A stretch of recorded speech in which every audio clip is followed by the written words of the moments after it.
Bismillahirrahmanirrahim. Assalamualaikum warahmatullahi wabarakatuh.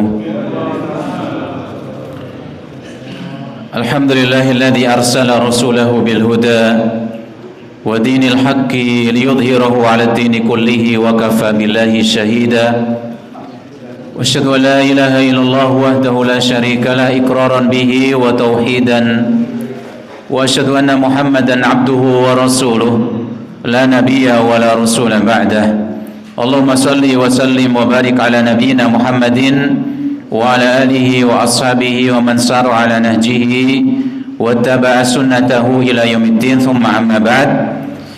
Para hadirin sekalian, para bapak ibu rahimakumullah, alhamdulillah seluruh pujian, rasa syukur, sanjungan mari terus kita panjatkan pada Allah Subhanahu wa taala, karena Dia yang memang layak untuk dipuji, Dia yang layak untuk dipuja.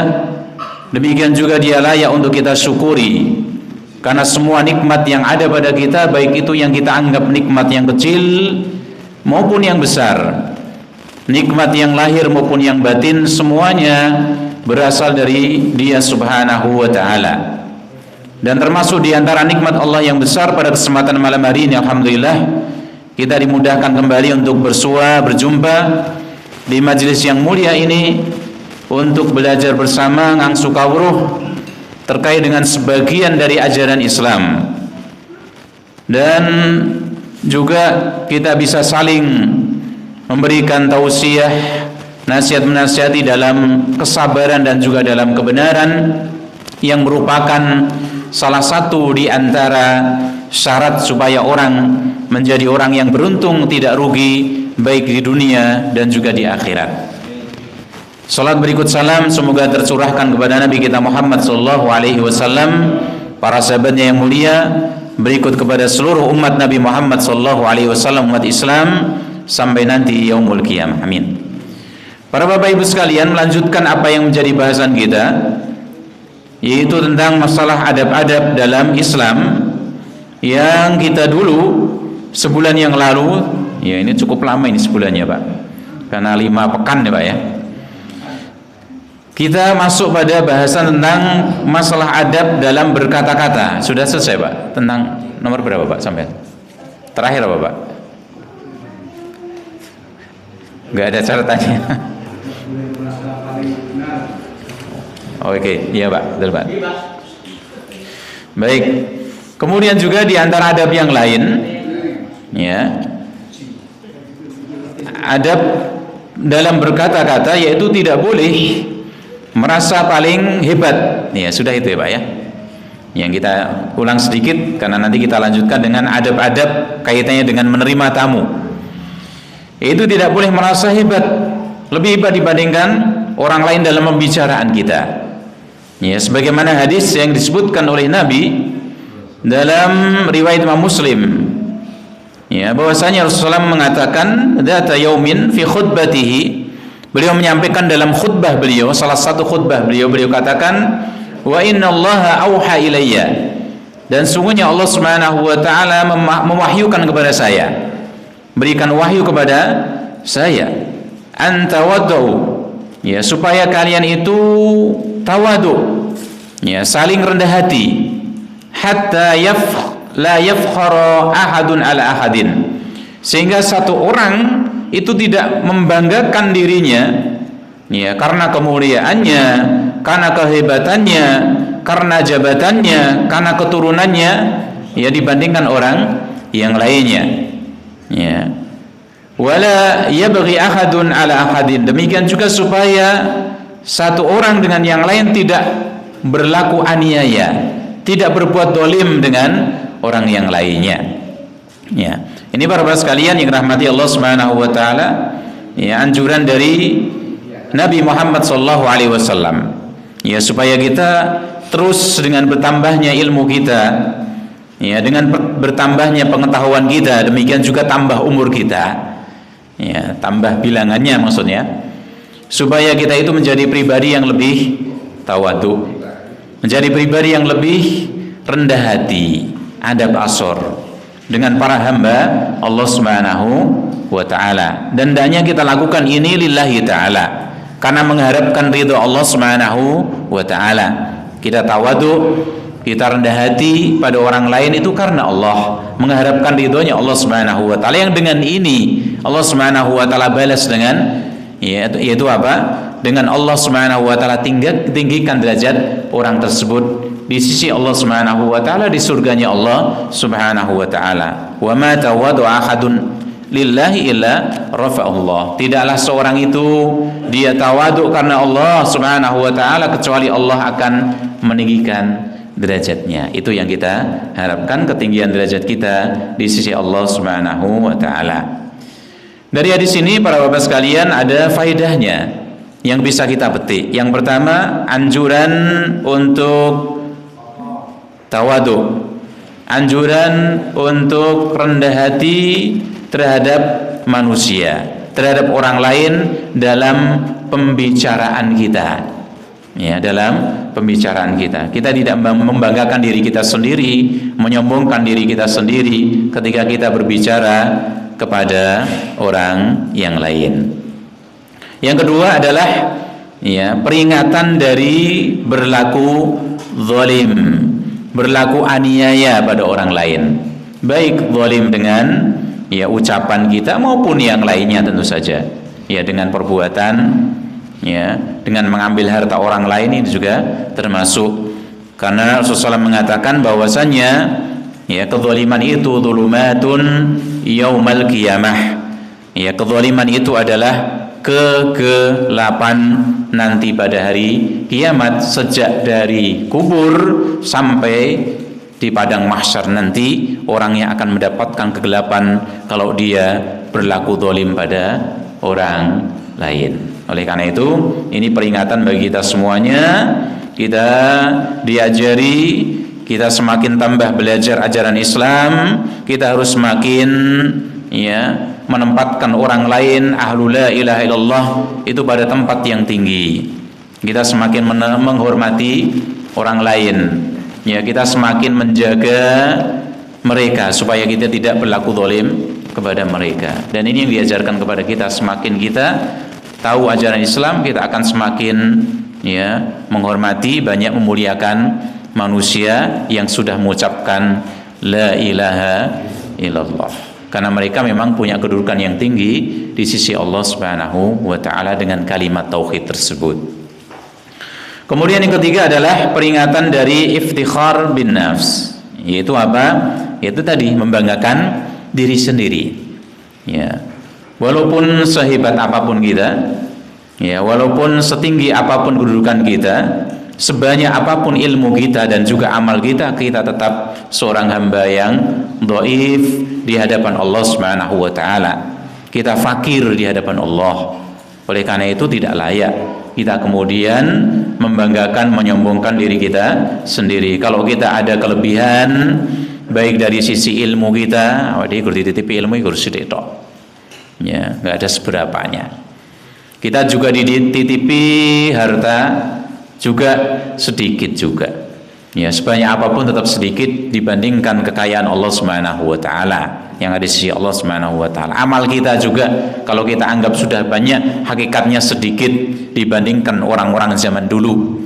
Makanya para ulama menganjurkan kepada kita itu untuk membaca sirahnya, perjalanan hidupnya para sahabat Nabi, membaca perjalanan hidupnya orang-orang zaman dulu, para salafus soleh, generasinya sahabat, setelahnya para sahabat, setelahnya lagi tabiin, atba'ut tabiin. Supaya apa? Supaya kita itu bisa ngoco, gitu Pak, bisa berkaca pada mereka. Kalau kita merasa bahwa ilmu kita sudah hebat, sudah tinggi, kita merasa amal kita sudah banyak, woconan. Perjalanan hidupnya para sahabat Nabi, ibadahnya mereka, amalnya mereka, ilmunya mereka, dan generasi setelahnya, kita akan mendapatkan awai durung apa-apa. Belum ada apanya dibandingkan mereka. Sing dibanggake apa meneh. Justru kita akan merasa bagaimana, aduh saya itu masih sedikit sekali. Masih sangat sedikit sekali dalam berbuat kebaikan. Dan juga dalam hal yang lain-lainnya kita kalau kemudian sekali lagi dititipi oleh Allah Subhanahu wa taala ilmu, amal, harta, kedudukan ataupun yang lain, ingat sekali lagi bahwa itu semuanya hanya titipan dari Allah Subhanahu wa taala. Yang layak dipuji sing nitipi dudu awake dhewe. Yang layak dipuji adalah Allah Subhanahu wa taala. Nah itu. Kemudian keempat, thubutul wahyi lin Nabi sallallahu alaihi wasallam. Menetapkan tentang wahyu yang Allah Subhanahu wa taala berikan kepada Nabi, dan wahyu itu hanya diberikan kepada para anbiya dan rasul, para nabi dan rasul. Wahyu dari Allah maksudnya Pak ya. Ya, kalau selain itu maka tidak dapat wahyu, kecuali wahyu dari setan. Maka ini kepada para auliya syaitan, para wali-wali setan. Tapi wahyu dari Allah Subhanahu wa taala hanya diberikan kepada para anbiya, para nabi dan para rasul. Ya, dan itu sudah putus, sudah berhenti dengan wafatnya Nabi Muhammad sallallahu alaihi wasallam. Setelah itu enggak ada yang dapat wahyu. Ya, mungkin dapat ilham bisa, namun itu bukan syariat.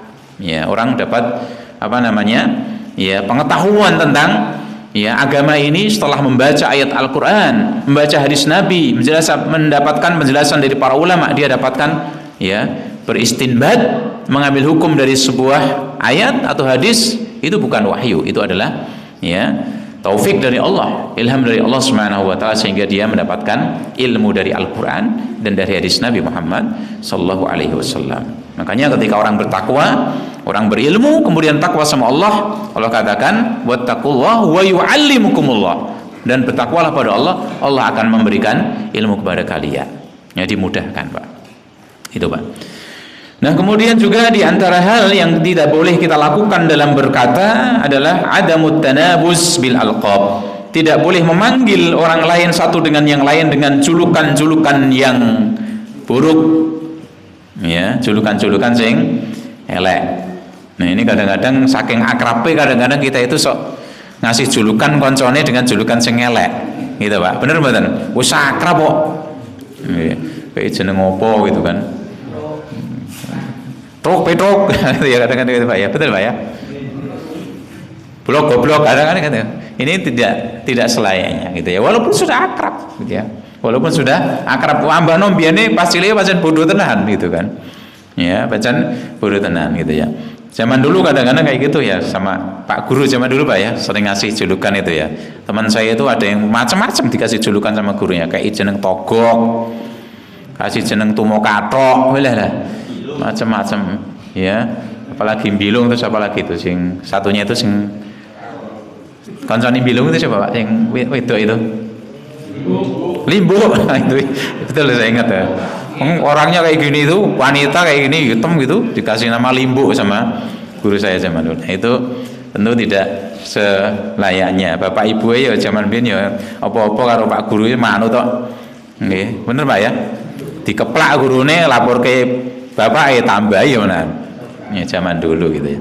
Ala kulli hal, kita itu bagaimana tidak boleh memanggil, memberikan panggilan pada orang lain dengan julukan-julukan yang buruk. Ya, terlebih lagi adalah julukan yang isinya adalah kefasikan dan juga kafiran. Gitu ya. Ya, kejahilan juga jahil, jahil ya. Goblok ya, jangan. Enggak gitu ya. Allah katakan wala tanabazu bil alqab, dan janganlah kalian memanggil, saling manggil dengan julukan-julukan ya yang buruk. Ya, bi'sal ismul fusuqu ba'dal iman. Ya, dan seburuk-buruk nama ya itu adalah kefasikan setelah keimanan. Orang sudah beriman kepada Allah Subhanahu wa taala dipanggil fasik, buruk ini. Ya, wong fasik.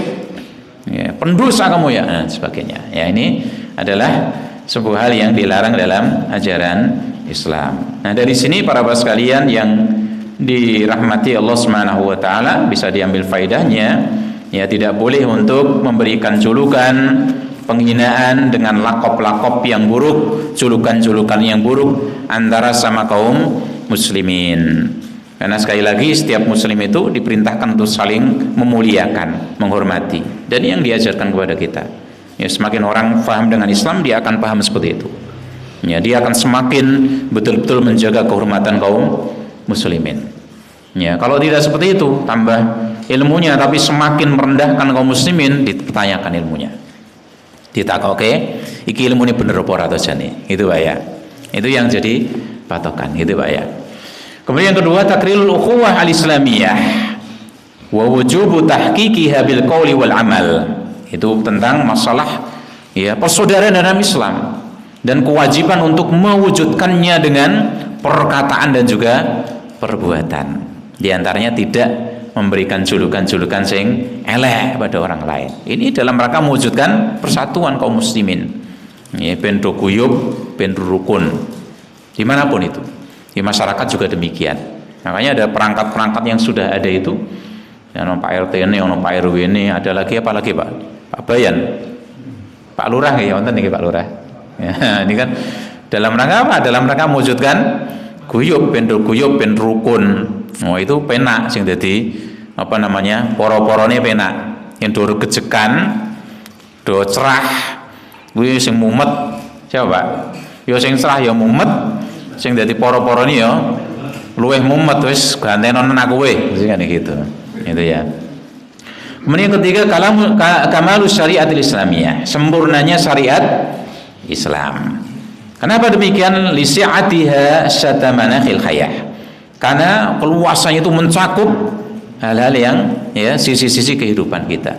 Dari masalah berbicara pun diatur, sampai masalah julukan-julukan juga demikian diatur. Ojo nganti memberikan julukan-julukan yang buruk pada orang lain. Nah, ini para bapak sekalian, para ibu yang dirahmati Allah Subhanahu wa taala, terkait dengan masalah ya adab-adab dalam berbicara sebagiannya.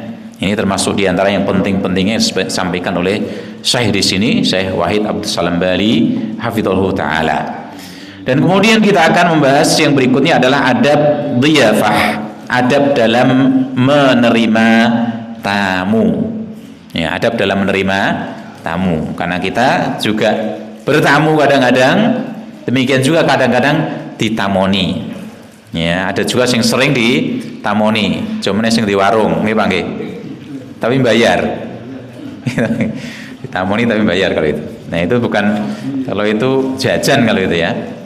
Nah, ala kulli hal ini tamu. Ya, tamu nih saudaranya, tamu nih tetangganya, tamu nih koncone sing wis suwe ya ora tau ketemu dan sebagainya. Maka di sana ada adab-adab yang perlu kita perhatikan.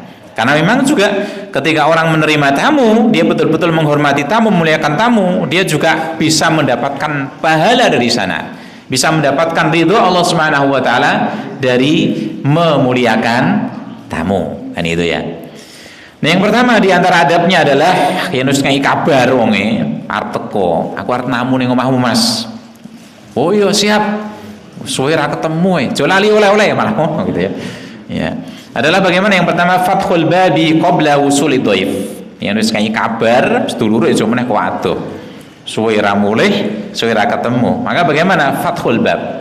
Dibukakan pintu sik sebelum datangnya tamune. Siap-siap kita sehingga bagaimana begitu tamunya datang wis pintu sudah terbuka lebar kan gitu ya.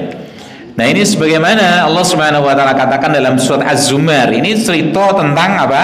Cerita tentang penduduk surga, ya, ahli surga yang masuk surga. Namun ini juga bisa diambil faedahnya. Dalam Syekh mengambil faedah dari ayat ini. Bagaimana? Allah Subhanahu wa taala mengatakan hatta idza ja'uha wa futihat abwabuha. Ya, sampai kemudian ketika mereka datang. Penduduk surga itu yang ya mereka datang, wasiqal ladzina taqaw rabbahum ilal jannati zumara. Ketika orang-orang yang bertakwa pada Allah Subhanahu wa taala digiring dihela untuk mendatangi pintu surga itu dengan berombong-rombongan. Ya, rombong-rombongan.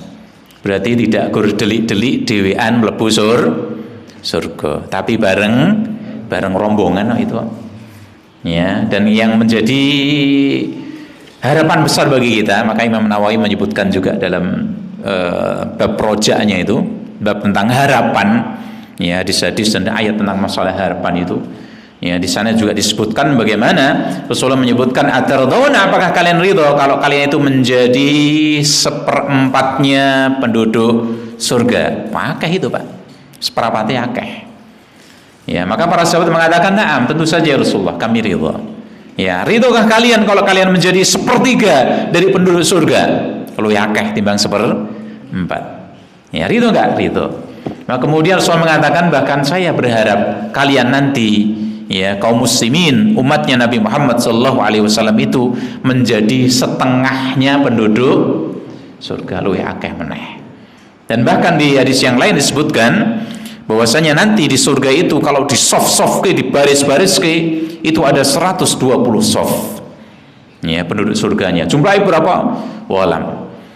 Nah, dari 120 soft tadi disebutkan oleh Nabi, ya, thamanunnya, ya, 80-nya, 80 softnya itu adalah umatnya Nabi Muhammad SAW. Ini menunjukkan ini bagaimana Pak, harapan besar bagi kula panjenengan sami. Yang 80 dari 120 berarti kan itu berapa itu? 3/4 Pak ya? Leres mboten? Nggih, 8/12. Bagi pinten Pak niki Pak? Bagi papat. Loro, 12 bagi papat pinten Pak? Telu. Berarti pinten niku? 2/3 ya? 2/3 penduduk surga dari umatnya Nabi Muhammad SAW. Ini maksudnya bagaimana? Harapan besar bagi kita. Berarti bagaimana? Yang paling banyak adalah umatnya Nabi Muhammad SAW. Muga-muga awake. Berarti kan bagaimana? Katut gitu loh. Yang kur misalnya penduduk surga dari umat Nabi Muhammad SAW 10/10, waduh, mak katut pora iki kan gitu ya. Tapi kalau 2/3, wah muga-muga iki aku termasuk muga-muga kan gitu Pak ya. Ini menunjukkan bagaimana harapan besar bagi kita kan gitu. Nah, ya sekalian, tadi bagaimana ketika mereka datang penduduk surga mau masuk pintu surga, mereka datang dengan berbondong-bondong, wa futihat abwabuha. Maka bagaimana? Sudah dibukakan pintu-pintunya untuk mereka, yang jumlah pintu surga adalah berapa Pak? Berapa? 8 pintu surga. Yang mereka bagaimana? Tidak berdesak-desakan, karena saking satu pintu surga itu sangat lebar sekali. Antara apa itu? Madinah dengan Basrah ya, sekitar 200 km kalau nggak salah, atau berapa itu ya, sekitar itu satu pintu surganya. Nah, itu para sekalian yang rahmati Allah Subhanahu wa taala, ini menunjukkan bahwasannya ketika penduduk surga mau datang, pintunya sudah dibukakan bagi mereka. Wis ono sing ngetuk pintu pertama kali, sehingga kemudian dibukakan. Siapa itu Pak? Nabi Muhammad sallallahu alaihi wasallam. Nah, Nabi yang boleh ngetuk dan dibukakan. Yang nawe di sing dodok ora dibukake. Sapa iki? Jamaah Masjid Ar-Rasyid, masuk mben, sesuk keri kan gitu ya. Tapi bagaimana Nabi dulu, Nabi Muhammad sallallahu alaihi wasallam terlebih dahulu. Kemudian juga di ayat dalam surat Shaf, tadi Az-Zumar ayat 72. Dalam surat Shaf ayat 50. Ya, Allah katakan jannati adnin, ya, surga Aden. Mufattahatan lahumul abwab, yang pintu-pintunya itu sudah dibukakan untuk mereka. Ya, pintu-pintunya sudah dibukakan menyambut tamu yang terhormat, paling mulia. Itu siapa?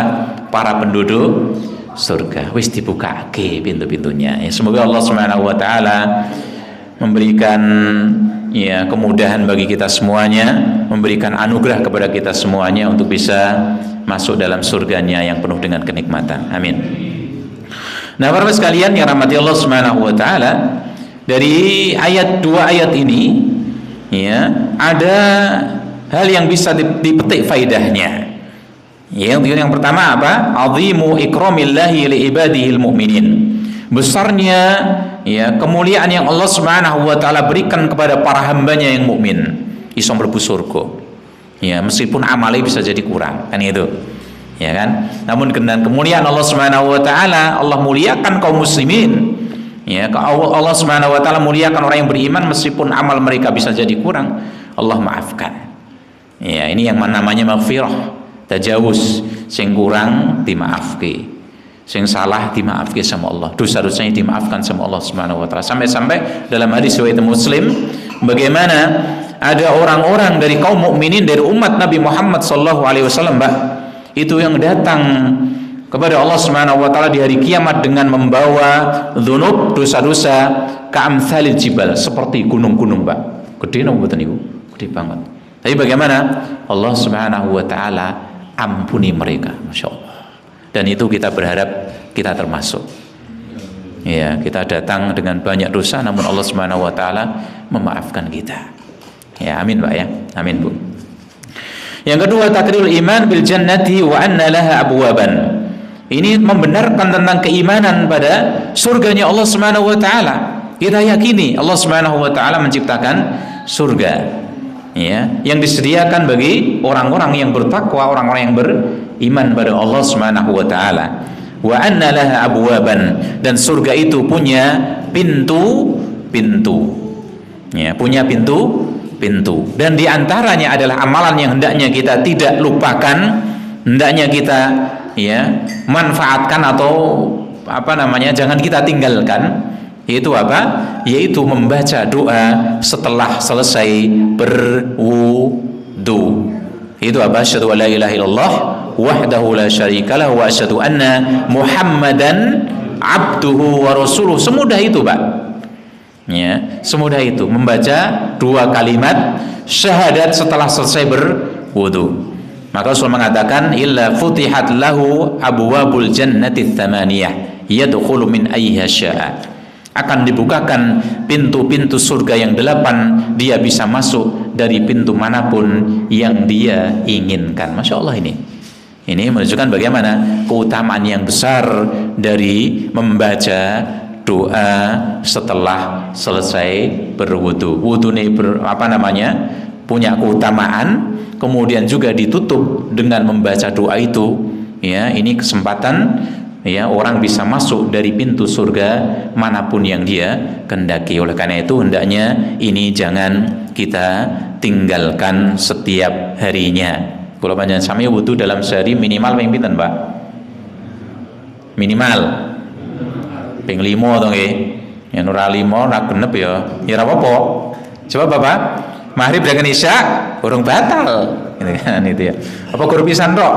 Esok subuh, duhur, asar, maghrib, isya ora batal, ora ning mburi babar blas no. Ya. Ya, ini bagaimana? Mungkin bisa maghrib sama isya, berarti ping 4 tok. Tapi masuk kita minimal segitu aja. Ya, kita bisa lakukan yang lain, salat-salat sunnahnya, nggih Tuhanipun, gitu. Salat malamnya, kemudian salat-salat yang lain yang kita pingin, ya, setelah salat selesai wudu mau tidur, gitu Pak. Dan banyak lagi yang lain. Kita membaca Quran, wah aku mau baca Quran nih, ya wudu dulu. Ya, maka bagaimana? Sehari mungkin disopeng 10. Maka 10 kali kita baca doa itu.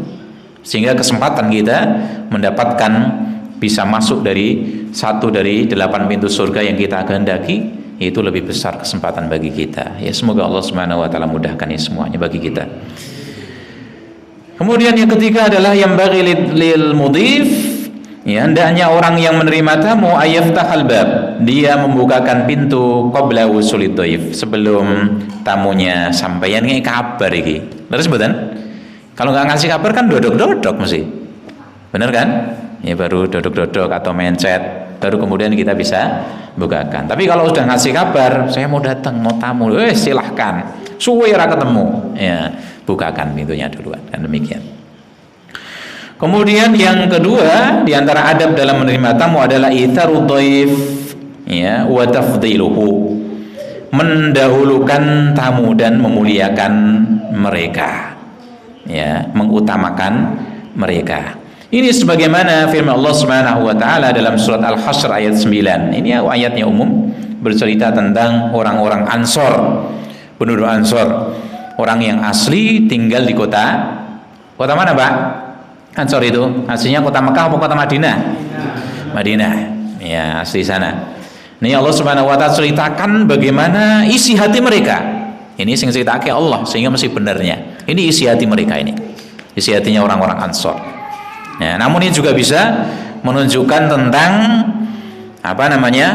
tentang keutamaan tadi, mendahulukan tamu, kan ada hadis yang terkait dengan ini gitu ya. Itu apa Allah Subhanahu wa taala katakan, wa yu'thiruna ala anfusihim walau kana bihim khassasah, dan mereka mendahulukan saudara-saudara mereka itu dibandingkan diri mereka sendiri. Didhisik ke sedulure, ithar namanya, sikat ithar. Walau kana bihim khassasah, meskipun mereka sendiri sangat-sangat butuh. Jane butuh, tapi kata semuti tapi dia dulukan saudaranya. Wah, ini angel loh Pak niki Pak. Angel iki. Makanya Allah Subhanahu wa taala katakan bagaimana wa may yuqashuha nafsihi faulaika humul muflihun. Maka barang siapa yang dijaga dari sikap suh, apa itu suh? Itu kayak bakhil. Ya, lebih parah dibandingkan bakhil, yaitu tamak, ya, tamak pada harta dan bakhil. Ini dua-duanya ini suh ini. Barang siapa dijaga dari sikap suh, kita bakhil yang berlebihan tadi, ya, faulaika humul muflihun. Maka sungguhnya mereka adalah orang-orang yang berjaya, orang yang menang. Ya, orang yang sukses ini bisa diselamatkan dari sikap suh. Dan orang beriman demikian, dia punya bagian dari kedermawanan. Gitu. Terus paling boten, walaupun mungkin tidak sangat banyak sekali, orang yang beriman mesti punya ya bagian dari sikap dermawan. Gitu Pak ya. Nah, sehingga kadang-kadang Pak ada orang yang sangat pelit sekali juga ada, sampai diceritakan itu dalam ya para ulama hadis menceritakan. Ya, ada orang tertentu zaman dulu Pak ya, ini terkenal bakhil. Itu sampai dicatat Pak sama ulama-ulama ahli hadis. Ya, karena sehingga bagaimana mungkin hadisnya juga jadi pertimbangan nanti diterima atau tidak. Sampai seperti itu mereka bisa cerita ya. Nah, para sahabat sekalian rahmati Allah Subhanahu wa taala, ada sebuah kisah yang terkait dengan ayat ini yang disebutkan dalam hadis riwayat Imam Bukhari dan Muslim. Itu apa? Ada rajulun Rasulullah sallallahu alaihi wasallam, ada seorang yang datang kepada Nabi, bertamu di rumah Rasulullah sallallahu alaihi wasallam. Ya Rasulullah, dia mengatakan orang tadi, ya Rasulullah, asabani al-jahdu. Ya Rasulullah, saya menderita ya kecapean, kepayahan, keletihan dan kelaparan berat. Itu ya, orangnya datang kepada Nabi, bertamu kepada Nabi dan ya ngaku kalau betul-betul kelelahan karena mungkin perjalanan jauh. Ya, dan juga lapar. Fa arsala ila nisaihi falam yajidu indahunna syai'an. Rasulullah SAW kemudian mengutus orang untuk ke rumah-rumah istri beliau. Jumlahnya berapa Pak istri beliau? Berapa itu waktu itu? 9 di sekitar Masjid Nabawi. Dikon goleki sing duwe panganan ning omahe sapa. Ternyata bagaimana? Ya, falam yajid indahunna syai'an. Ora ono babar blas, masyaallah gitu Pak. Ya, rumahnya Nabi 9-9-nya ora ono makanan babar blas. Berarti bagaimana? Puasa mereka. Puasa mereka, masyaallah ya. Faqala Rasulullah, maka kemudian Rasulullah mengatakan, ala rajulun yudayyifu hadhihi lailah yarhamuhullah. Ya, yarhamuhullah. Ya, adakah seseorang yang ya bisa menerima orang ini tadi menjadi tamunya ya di malam hari ini? Semoga Allah Subhanahu wa taala merahmati orang tersebut kalau dia mau menjamu orang ini sebagai tamunya. Maka kemudian faqama rajulun minal ansor, ada seorang dari kalangan Ansor yang mengatakan, saya Rasulullah, ana ya Rasulullah. Maka kemudian bagaimana? Fadhahaba ila ahli, orang tadi kemudian pulang ke rumahnya, menemui keluarganya. Faqala limraati, dan berkata kepada istrinya, ya, dhaifu Rasulullah, ada tamunya Nabi. La tadakhirina syai'an, ojo nganti panganan yang ono panganan niku mau ojo nganti ditahan. Kayak ge. Sebab apa? Iki tamune Nabi Muhammad SAW. Ya, maka bagaimana? Ya, istrinya mengatakan, wallahi ma indi illa kutus sibyah.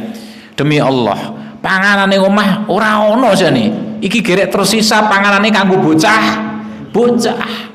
Masya Allah. Ya ora ono jane. Ini berarti bagaimana? Bapak ibunya terima ora madang. Gitu loh. Iki ono panganan tapi gur kanggo bocah-bocah cukupe. Nah, bagaimana ini? Padahal sudah mengatakan kepada Nabi, ya Rasul, saya yang akan jamu. Nah, gitu kan. Ora sido ora ono panganan kewirangan no. Gitu, udah kasep janji sama Nabi, ya. Kemudian bagaimana? Ya, kemudian qala fa idza arada sibyah al-asha fanawwimihim. Ya, wa ta'alai fa'at fi sirat wa nadwi butunana lailah.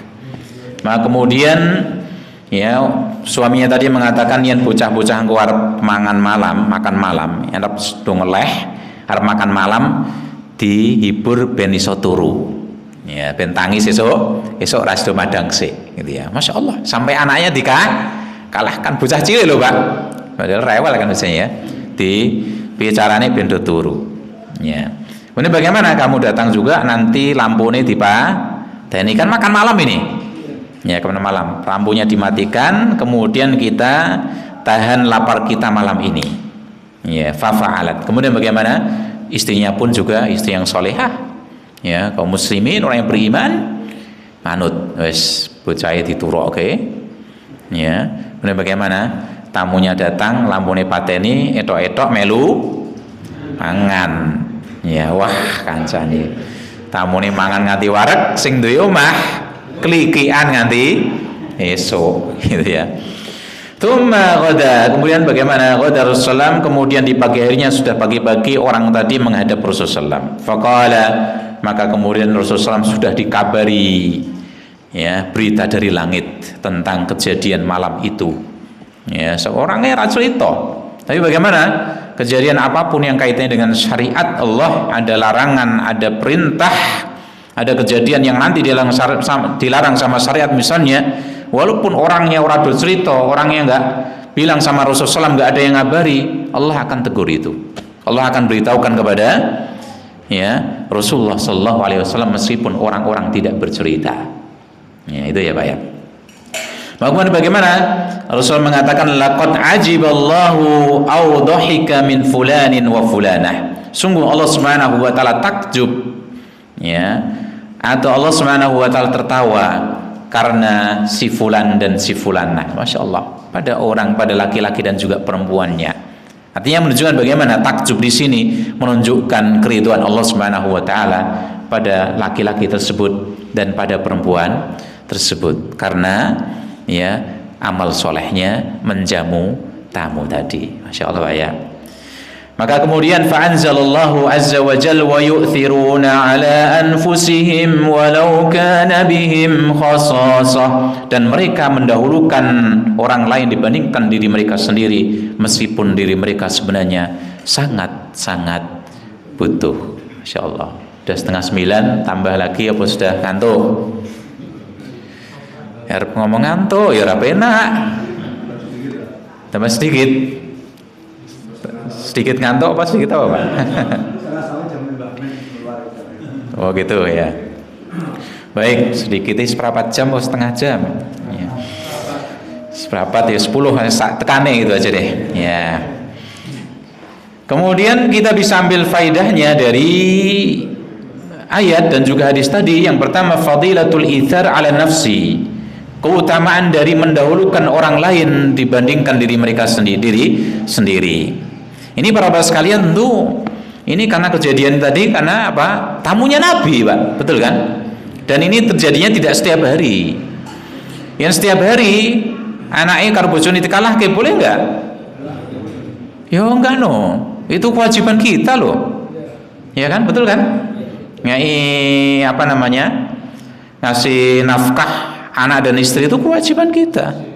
Sing wajib kudu dulu kan gitu loh. Ya nang bentino anake kelikian terus tamune lemu, aneh kuru-kuru ya oleh ya Pak. Enggak boleh kita kayak gitu. Enggak boleh. Demikian juga seperti ini, ada orang dakwah kemana-mana, anak bojone tinggal, ora ditinggali apa namanya? Nafkah. Enggak boleh. Termasuk haji ya Pak ya. Makanya manis tato ilaihi sabila kan gitu. Ya, orang berhaji itu ke Baitullah kalau dia punya kemampuan. Kemampuan ini bagaimana? Kanggo lunga cukup, mulih ya cukup, ora lunga tok begitu. Mulih piye terusan? Termasuk juga bagaimana? Termasuk kecukupan nyukupi keluarganya sing ditinggal. Ora kemudian bagaimana wis tak tinggal, aku tak berangkat haji karya slamet mbokmu, boleh pangan dhewe. Ora oleh Pak kayak gitu. Ini berarti urung cukup, urung mampu itu. Ya termasuk dakwah juga demikian, dakwah kemana-mana anak bojone dikelelerke ning omah. Akhirnya bagaimana minta-minta sama tangganya, minta-minta sama orang lain. Kemudian dia pulang, wah kamu kan juga dapat rezeki toh. Ya pulang-pulang dia nyukupi, lho piye toh tak tinggal dakwah tetap iso mangan toh ning omah toh. Yo iso, tapi bagaimana dia harus minta-minta sama orang lain, hilang kemuliaannya Pak. Enggak boleh kayak gitu. Enggak boleh. Dia mau dakwah kemana-mana silahkan, tapi ning omah ya cukupi kan gitu ya. Nah itu karena apa? Kewajiban ya, kewajiban dia sama keluarganya kan gitu ya. Itu kemudian Yang kedua, fadilatu iwa'il muhajirin ya wa musa'adatihim 'alal 'aisy fi daril hijrah. Ini kaitannya kan ceritanya tentang muhajirin dan ansor. Ada orang muhajirin yang tadi yang datang tadi ya dalam kondisi kecapean dan sebagainya. Ini keutamaannya memberikan tumpangan, ya memberikan tempat tinggal kepada kaum muhajirin. Yang dia bagaimana meninggalkan hartanya, meninggalkan rumahnya juga karena harus hijrah ini karena ada ada prioritas yang lebih besar yang harus dia ambil, yaitu menyelamatkan agamanya. Ya kan, dia di Mekah ora iso ibadah. Arab ibadah bagaimana? Ya, dihalang-halangi sama orang kafir Quraisy, bahkan mau dibunuh. Ya wes pindah kan itu kan. Nah itu. Maka kemudian bagaimana ketika di kota Madinah Rasulullah SAW mempersaudarakan antara kaum muhajirin dan orang Ansor sampai hampir mendapatkan warisan. Maka kemudian turun ayat Allah Subhanahu wa taala menghentikan itu. Wa ulul arhami, ya, orang-orang yang lebih dekat hubungan kerabatannya aula, lebih berhak mendapatkan warisan sebagainya dari saudaranya, gitu Pak ya. Itu. Kemudian yang ketiga, khatrus suhi wa huwal bukhl. Ya, bahayanya sikap suh tadi, bakhil. Ya. Itu apa? Ya bima wajaba ikhrajuhu minal mal. Kudune ngetoke bondo, ngetoke harta di jalan yang memang harus dikeluarkan. Tapi bagaimana bakhil? Ya, termasuk bakhil yang ini paling parahnya itu apa? Untuk sebuah hal yang wajib itu dikatakan suh tadi. Ya, kudune blonjoni istri, blonjoni anak, ora dikei misale. Diingkret-ingkret. Duwe akeh tapi bagaimana? Diingkret-ingkret. Ini juga termasuk suh ini. Ya, sampai kekurangan misalnya anak istrinya padahal cukup sebenarnya. Ini nggak boleh Pak. Ini termasuk diantara suh itu tadi. Ya. Demikian juga tamak dalam mengumpulkan harta. Termasuk suh itu adalah al-khirsu ala jam'ihi minal halal wal haram. Mengumpulkan harta dengan tamak, nggak peduli sing halal dengan yang haram. Ini juga berarti suh ini. Nggak betul angsal. Tidak boleh. Ya, jadi orang ya ketika mengumpulkan harta golek piye carane sing halal, sing apik. Sing haram wis ora. Trimo ora, itu ya. Nah, ketika dia ternyata mengumpulkan harta dengan tamak sing halal ya jiko ya tentu ya itu ya.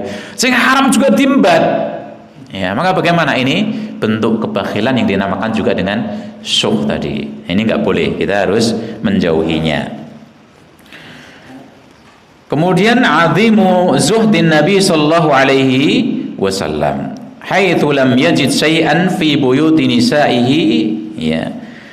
Besarnya sikap zuhud Nabi Muhammad sallallahu alaihi wasallam yang sampai bagaimana beliau di rumahnya tidak ada sesuatu. Ini beda Pak ya ini ya. Ini karena beliau adalah nabi gitu ya, dan ini merupakan ujian bagi Rasulullah SAW, dan itu memang pilihan dari Rasulullah SAW. Ya, karena apa? Rasulullah mendahulukan betul-betul yang lain dibanding ya keluarganya sendiri, karena memang beliau contoh gitu kan, mencontohkan itu ya. Ya. Dan sebagai ujian bagi istri-istri beliau, ya mau pilih yang mana, ya harta dunia atau yang ada di akhirat, gitu ya. Kemudian kelima, al-hathu ala ikramid dhaif, anjuran untuk memuliakan tamu, ya anjuran untuk memuliakan tamu. Kemudian juga adalah itsbatu sifatil ya ajabi wadhahiki lillahi ta'ala ala ma yaliku bijalalihi. Menetapkan dua sifat bagi Allah Subhanahu wa taala. Sikap apa itu? Sikap heran. Walaupun Allah Subhanahu wa taala tahu sebelumnya. Ya, Allah Subhanahu wa taala Maha tahu. Demikian juga sifat tertawa. Dan ini sesuai dengan keagungan dan kemuliaan Allah Subhanahu wa taala. Udah, kalau ada berita seperti ini sudah kita serahkan bagaimana pada Allah Subhanahu wa taala. Namun tetap kita tetapkan ya maknanya. Tentang bagaimananya kita enggak tahu. Seperti misalnya bagaimana Allah Subhanahu wa taala itu misalnya ya Allah ya penglihatan Allah. Allah Al-Basir misalnya. Allah Maha melihat. Ini tentu penglihatan Allah Subhanahu wa taala sesuai dengan keagungan Allah. Beda dengan penglihatan kita. Dia kan nonton kursus main itu. Misalnya kayak gini aja. Tapi Allah Subhanahu wa taala semuanya makhluk tahu. Ya, masing-masing dari kita pun Allah tahu, yang luar maupun yang dalamnya. Kan gitu. lahir maupun batin kita. Allah Subhanahu wa taala tahu, tidak ada yang terluput dari pandangan Allah Subhanahu wa taala, semua makhluk. Ya, semua manusia juga. Ya, kan beda pandangan Allah Subhanahu wa taala dengan pandangan makhluknya. Demikian juga ini, ketika Allah Subhanahu wa taala disebutkan oleh Nabi, Allah herannya sesuai dengan kelayakan, ya, keagungan, kemuliaan Allah Subhanahu wa taala. Ya. Ini para bapak sekalian yang dirahmati Allah Subhanahu wa taala, berapa yang terkait dengan adab menerima tamu, dan masih ada lagi yang lain, namun mungkin kita akan sambung pada kesempatan yang akan datang. Besok pekan bulan Maret itu, Maret Pak ya, pekan kedua sudah masuk Ramadan belum? Tanggal 9. Ini tanggal 11. Maksudnya nanti pas jadwal saya kan pekan kedua itu. Sudah masuk Pak? Udah libur. Ya, persiapan Ramadan. Hari tenang menuju Ramadan, Pak. Baik para sekalian, mungkin ini dulu, semoga yang kita pelajari pada kesempatan malam hari ini menjadi tambahan ilmu bagi kita semuanya, dan juga kita bisa amalkan menjadi amal soleh bagi kita semua. Wa akhiru da'wana alhamdulillahi rabbil alamin. Assalamualaikum warahmatullahi wabarakatuh.